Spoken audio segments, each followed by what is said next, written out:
Hey everybody, and welcome to Hear Us Out. I'm Chris, and this is Ben. Hi there. Welcome to Hear Us Out. This is a vlog where we talk about things pop culture, books, movies, comic books. This week, we're talking about a movie. That's right, it's the movie The Man from U.N.C.L.E. And I know some of you are thinking, wait a minute, that's a television show from the 1960s. What? But, yes, exactly. But we live in a world where everything old is new again. Speaking of everything old is new again, you might recognize one of the actors from yet another remake, Lone Ranger, Armie Hammer, starring Henry Cavill. Who also is Superman, which that's, there's been not Superman movies before. That's right, that's not untrod boards. Yeah, exactly. Alicia Vikander, who is, she played the android in Ex Machina, yes, that's very, right. Very good film. Directed, and I believe the story was in part by Guy Ritchie. Yes. And it's got Guy Ritchie all over it.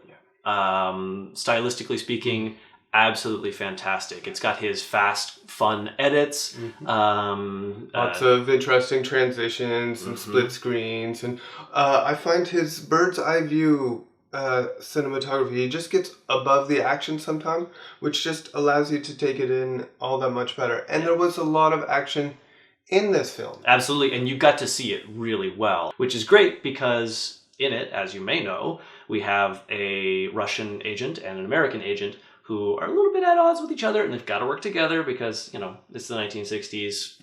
They're not a big fan of each other. And so you get to see each of them do their own thing when they're separate, and then they really kick ass when they're together. However, the writing.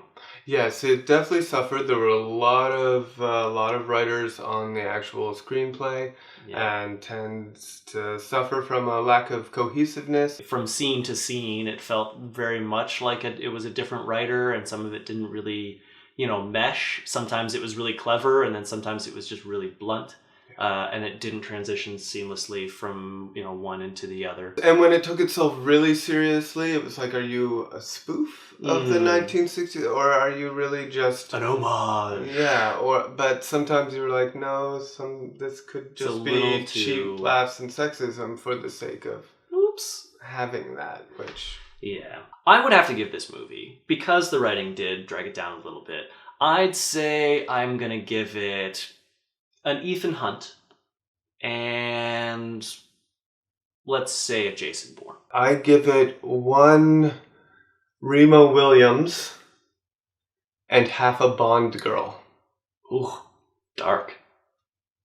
That's The Man from U.N.C.L.E. Check it out if you like cool editing and bright cinematography, but if you're a stickler for writing, maybe skip this one.